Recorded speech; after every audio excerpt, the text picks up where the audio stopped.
Hey everybody, welcome back to RPG Imaginings. I have just cleaned the work area because in classic me fashion, I had spilled an entire glass of water amongst like 40, 50, 60 small implements, and so I had to break out the bath towels and dry everything up. But I am back and I am excited to share this sponsored product from Mongoose Publishing. This is the Traveler Sector Construction Guide.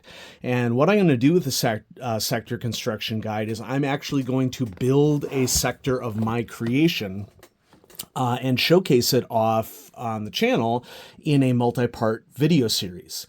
And it's going to take multiple parts because obviously a sector is composed of, well, let's calculate 3 times 4, I believe 12 subsectors. And I'm not going to detail everything on camera because that could just be a bunch of tedium. And, you know, not everybody likes to just watch world building as it is going on, whether literally or figuratively in this case. Let's read the back here. The Sector Construction Guide jumpstarts creativity to develop sectors of the referee's own making, with a focus on the for-even sector and area adjacent to the spinward marches. And my understanding is that the for-even sector has long been kind of like a play sector for GMs in the Traveler universe. The guidelines in this set provide tools to develop a detailed sector, whether in charted space or in an entirely different universe, covering overall setting creation, main worlds, polities, and alien savants with suggestions for variants to system creation rules to fit a referee's unique ideas included in the Sector Construction Guide.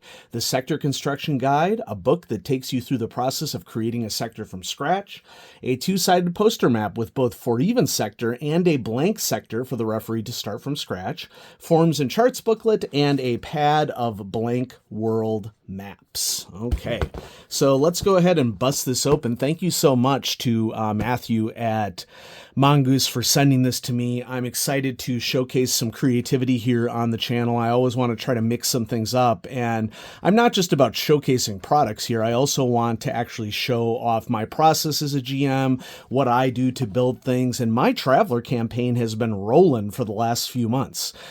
Shout out to the Omega Dork, Matt Constantine, and my buddy DJ, both of who are playing in this campaign. And let's see what we have here in the box. Well, we have the aforementioned map. So this is the for-even sector right here.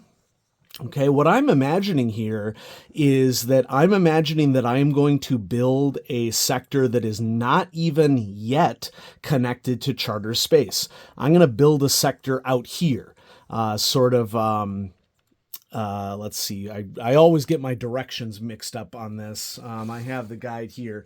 I'm going to make it spinward and rimward from the Zodani Consulate, and it's going to be over here, seemingly not connected to any known space. And I already have some ideas of what I want to do with this. Now, the other side of this map is blank. As I said, people have been working on the for-even sector for quite some time now. And if we fold this out, I mean, the cool thing about Traveler map products is that they're all way too large to fit on the screen of the setup that I have here. But on the for-even sector, we have some polities marked off already in brown and in blue and light blue. Lots of water-bearing systems, some dry systems. Some systems have access to gas giants. And so we're going to be writing all of that in to our creation. Now, you get a big pad here of world building sheets, and it's really nice that these are double-sided. That's good foresight on the part of Mongoose, because if you get a limited supply of these, you know, you want to use them as best that you can. I will be using these at the very least to showcase some of the major worlds that exist in my sector. I sort of imagine my sector as being something that the Travelers fail a jump drive roll and find themselves there, and it's a completely new area of space to them that they'd never explored before, and so part of their job is to examine all the rules and cultural traditions. We have the Sector Construction Guide charts and forms here, which These are basically just all the subsector locations of the For Even subsector with all of the stats and trade codes and locations. And then some forms that you could photocopy or print off, obviously, from PDF. A world summary sheet, a polity summary sheet, and a soft-font summary sheet. And I am no doubt at least going to use this sheet right here to detail a new soft-font of humanity. So this is a great question for everybody in the audience. Do you pronounce it humanity, just like replacing the Y of humanity with an I? Or do you pronounce it humanati, like Illuminati? I've kind of been a fan of pronouncing it as humanati, like Illuminati, because it adds an interesting little spin on things. Mark Miller or anybody from Mongoose, if you're watching, if there's ever been considered to be a canon way to pronounce it, I'm interested to hear your thoughts on that. But let's go ahead and get straight to the sector construction guide itself, because that's where we're going to be spending the majority of time on the channel. Okay, so sector construction guide. Creating a universe. We have recommended materials of which I've already pulled some of these. So on mongoosepublishing.com, you can get blank sector maps as well as subsector maps. Now I only printed off one of the subsector map because I won't be going that far with this today. But here we have a sector map. And as we work through the booklet, we'll sort of see examples of how we might go out and plan how many worlds are located within a system. It's going to give you advice in the book on how to develop major soft fonts and polities. I will probably dedicate an entire video just to crafting a new soft font species of humanity for this particular sector. I can imagine that the ancients didn't just seed known areas of space with humans or other species, and that would expand my Traveler galaxy quite a bit, and so that's something that I'm interested in.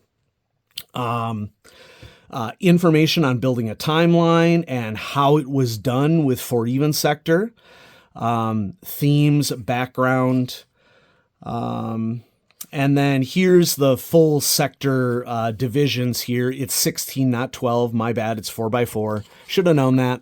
Okay. But this is how For Even sector basically shakes out in terms of major polity located here, which this is the Zodani consulate, I believe. And there's guidance here on decision making for your particular sector that you're building. So it says here, what kind of decisions would you need to make? Decision number 1, only the Zodani consulate will cross sector borders. This limits the size of local interstellar polities, but ensures For Even remains compatible with surrounding sectors. Decision number 2, this sector will use the defined worlds provided in the reserve documentation and Parthenia, a For Even world described in an official publication, although its location within the sector was not specified.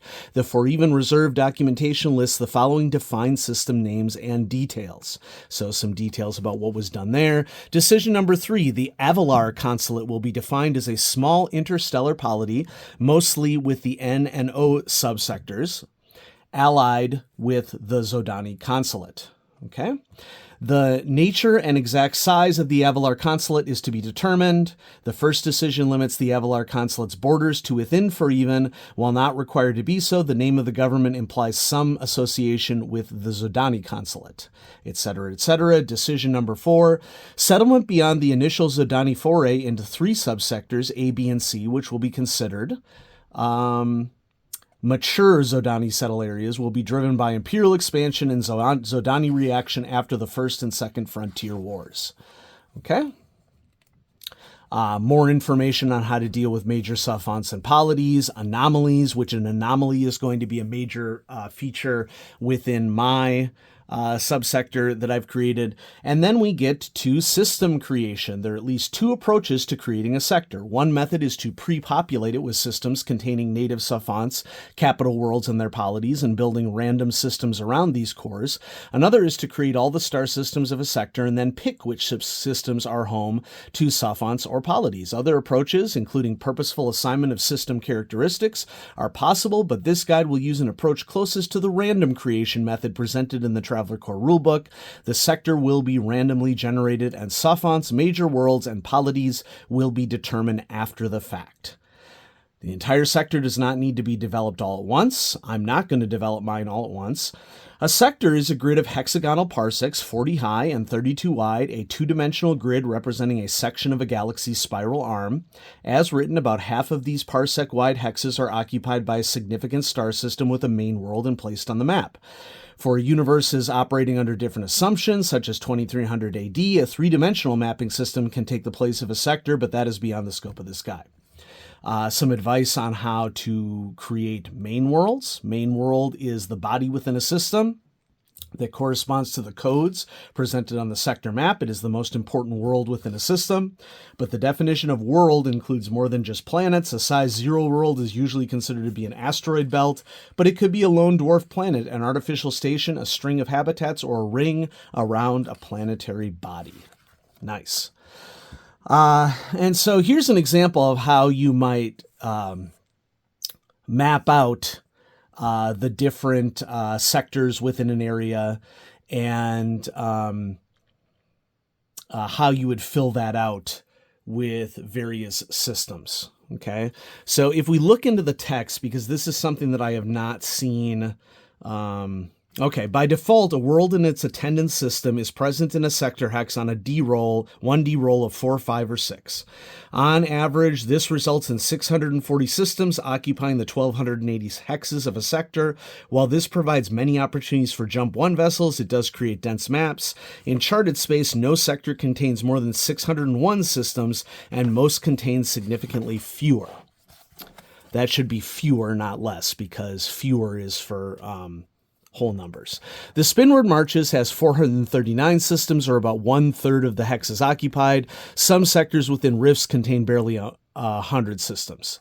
System density does not need to be constant throughout a sector. The referee can sketch contour lines of stellar density on a sector map, indicating whether a system is present on anything from a 2+ to 6+ on 1D. For sparse rift areas, the frequency may be even less than 1 in 6. On a 2D roll of 11+, just one hex in 12 will have a system. Receiving a 12 on 2D means only 1 in 36 hexes will have a system, or on average about 2 per subsector. As with all results, the referee is not at the mercy of the tyranny of dice. Any result can be changed, or a system can be moved to create a desired effect. And so we're going to try this out right now, okay? So let's see what I want to do here. Stellar density on a sector map indicating whether a system is present on anything from a 2+ to 6+ on 1D, okay? And so I think what's happened here is that we've rolled density for these particular areas, and this is the number that one would have to roll under in order to get a system present in a particular area. And so if I'm understanding this correctly, the bigger number you roll, the less likely this will be, because for sparse rift areas, the frequency may be even less than 1 in 6. On a 2D roll of 11+, just one hex in 12 will have a system. Receiving a 12 on 2D means only 1 in 36 hexes will have a system. And so what I'm going to do here is I am going to begin building this. But while I'm doing this, I'm also going to be rolling the number of systems that are going to be present in a particular hex.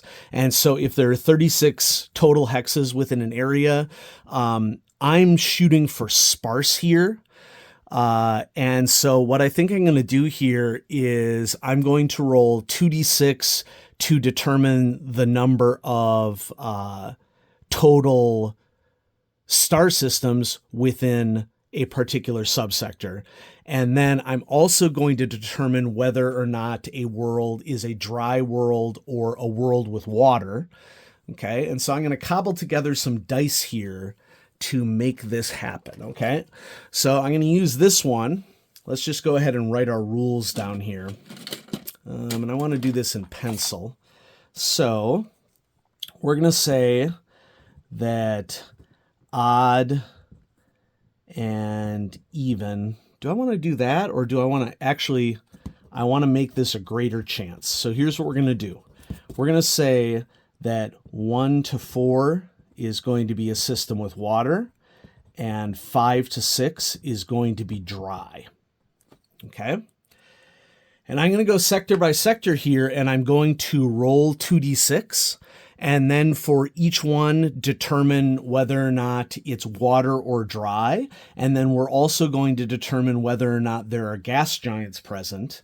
And I'm just spitballing here because, I view guides like this as suggestions, as what you can do. And so we're starting out on this first video of basically just nailing down what the major worlds are in this particular sector of space that is very far from known space. So I'm going to end up rolling this dice twice. The first time, okay, so the first roll for each star system located within a hex is going to be about whether it's water or dry. And then the second roll,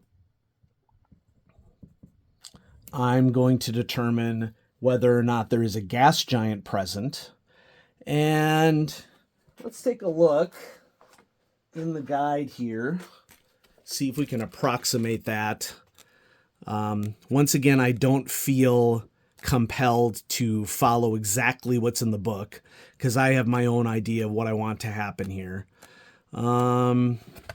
Let's see if we have an actual map of the 4 even sector, including all the data that we would need for that. Well, I guess that would be in the book that has all the details and everything. But there's got to be a subsector map somewhere around here where we can get, like a basic understanding. Creating worlds, that's something that we will do. Okay, mapping out polities. So here we go. So this is just the Avalar Consulate making up, like I would say the equivalent about one subsector's worth of planets. I mean, it crosses a subsector right here. But in this example, there are quite a few water planets and drier planets are a little less common. Okay, but then let's look at gas giants. It's looking like a majority of these have gas giants, and I actually like that idea because I want this sector to be traversable. Okay, so we're just going to follow the same convention. 1 to 4, it'll have a gas giant, and 5 to 6, it will have none. Okay, so how are we going to do the water and the dry? Well, I have some colored pencils here that we can use, clickable colored pencils that I featured on my mechanical pencil channel. And so lo and behold, we're going to indicate a blue dot for a water world and a yellow dot for a dry world.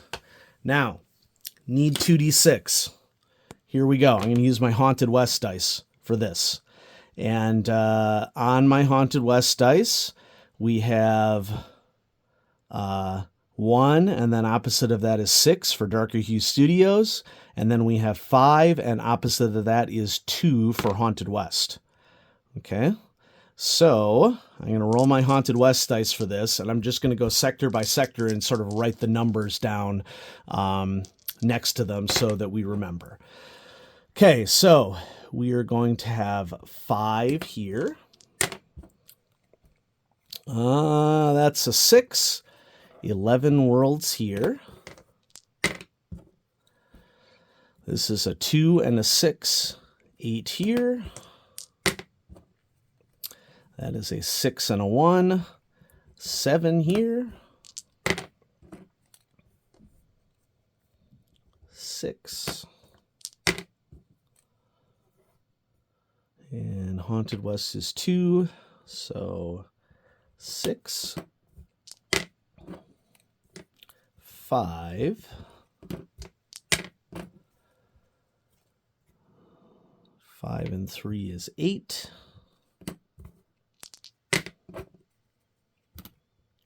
5, 6. Now, I'm not going to be doing everything on screen, as I mentioned, because, once again, I just want you to get a little bit of a flavor of what's going on here. I will do work outside of the videos and sort of update you as we go along. Just 4 systems there. Ooh, Snake Eyes, just 2 systems there. 9, and so it does look like we're going to be having our greatest concentration of worlds up here in the northern part of the sector. I think that could be interesting in of itself. Whoop, and then another 9 down here, so we have another cluster of systems down here. And so now what we're going to do for each of these systems, we're going to roll the 1d6 and figure out whether it's a water or dry world or whether it's a gas giant or not. So starting up here, our first world is going to be a water world with a gas giant. So I'm going to go water world. And I don't know how well this is going to come out, but we're just going to do that for gas giant present. That's pretty good. Okay. Another water world. And yep, that's a 6. So no gas giant. Put that one here. So part of this I'm doing randomly, but as you can see, part of this I am doing just deciding what I want to be the case for a particular sector. Next world system is going to be water and a gas giant present. Okay, so we're going to say that we're going to be at least some of these worlds are going to be close to each other.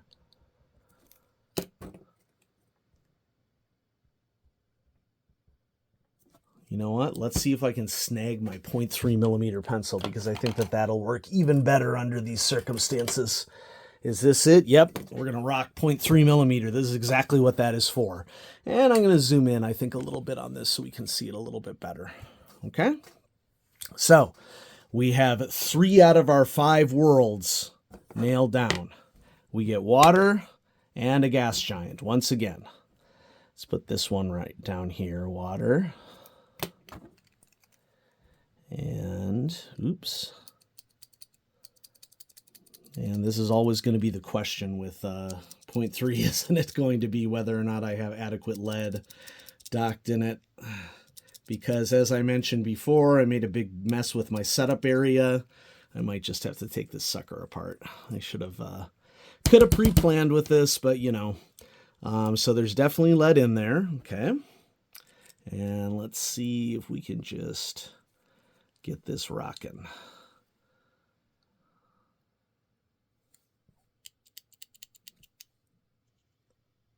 Okay, that should come out, and then we can feed the next piece of lead in. This will just make it easier if we're going to do this a bunch more times. So, yes, look at how nice 0.3 is there for our gas giant. And then one more system. I got a 3. It's water and a gas giant. So let's just go right here. Water and a gas giant. And the beauty of this is that after I do all of this, if there's some aspect of this that I don't like, I can just do it over again. Okay? Let's go into the upper corner. Now, folks, I'm not going to do the whole map. For the next video, I will come back to this and I will show you what I've done using this method. This gives me an excuse to be creative and dork around. But something that I definitely want to do up in this section up here is I am going to add a interstellar feature here. Okay. And what I'm going to do here basically is I'm going to create a 2.5 parsec wide black hole. that the savants in this sector are using to draw energy from.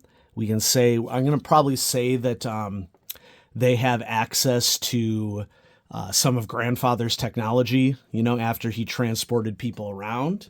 And for safety purposes, going to bust out the red here, the whole hex area surrounding the black hole within 2.5 parsecs is off limits.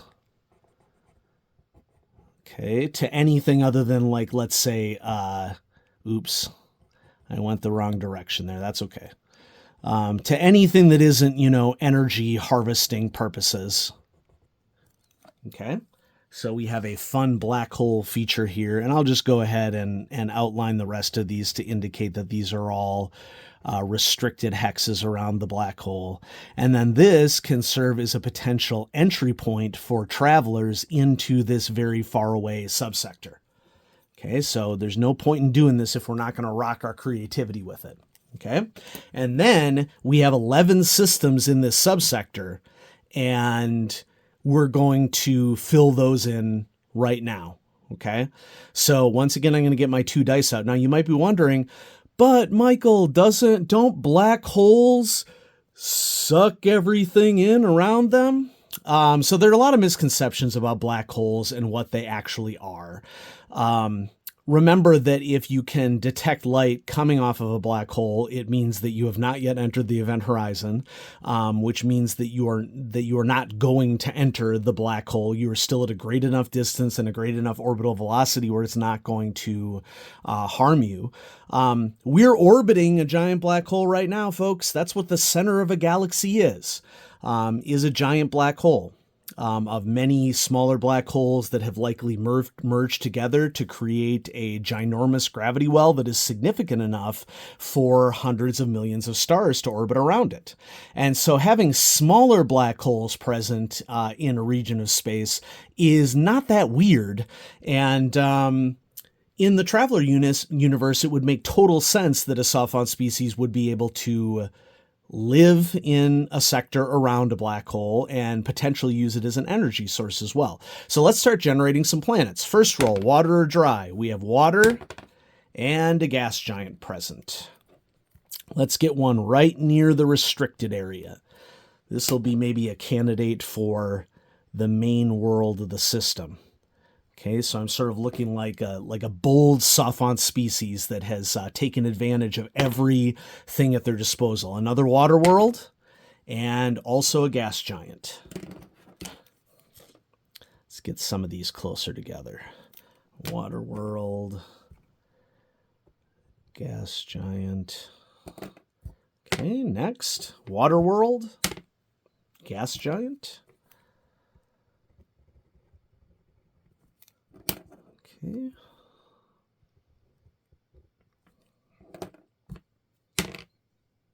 Water world, gas giant. I just happen to be incapable of rolling a 5 or a 6 on dice most of the time here. Let's go here. Okay. I mean, as I'm sure many of you noticed, I could have a mechanic whereby I randomly determine the actual numbered hex within a sector that we have. So this follows a regular pattern. So I could roll a D8 and then roll a D10, and do this. I'm just, I'm making it quasi-random because I also want it to be useful for the game that I am running. Okay, water world. Ooh, tipped over, but still. Let's get a chain going here. I like me a good named chain in Traveler, whether the Drinax chain or some other one. Water. And a gas giant.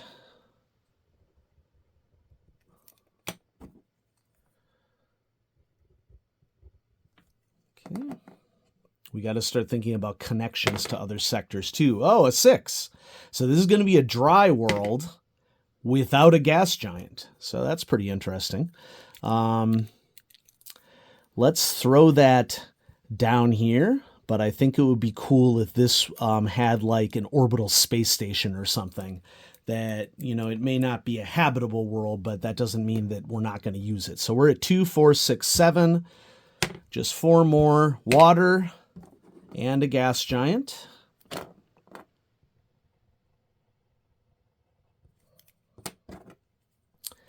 I can imagine how if they're leveraging this technology, maybe jump 1 is not their default in this area. Maybe they've gone so far as to do jump 3. Water and no gas, or water and a gas giant. Let's do here.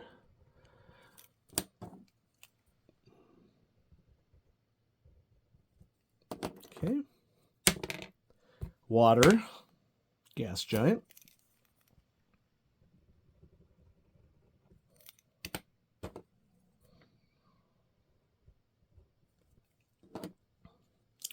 Two, 4, 6, 8, 10. One more. Hooah! Water and gas giant. And so let's get one right here connecting to this other sector over here. And so there we go. That's the beginnings of our sector. I don't have a name for it yet. I mean, maybe propose cool names that you think in the comments below. I'm not going to name this an entirely goofy name for a sector. Okay, so if you have an interesting name that you think would be great for a sector that I could name this, drop it down in the comments below. I'm going to fill in the rest of this sheet before the next video. And then in the next video, we will probably nail down things like maybe homeworlds. And draw out the map for the homeworld. And then I'm thinking about then having another video after that in which we talk about soft-fence species, maybe trade routes, like special technology that exists in this sector. The sky's the limit! And literally and figuratively. So thank you so much to Mongoose for providing this for showcase on the channel. And just a reminder to everybody that you can get your own copy of the Sector Construction Guide from mongoosepublishing.com, and you get the PDF with that when you purchase them together. And in addition to the main book in which you can think about, you know, how you're going to be planning this, you get the guide for charts and forms for the 4-even sector, okay, map, as well as a blank one on the back, and this huge pad of world building sheets. And we will investigate those as we move along. All right, so here it is, Sector Construction Guide. Once again, thanks everybody for watching. Thanks to Mongoose for providing this product for showcase on the channel. And I am excited to continue to have the creativity flow on this product. Thanks everybody for watching. Have a great day.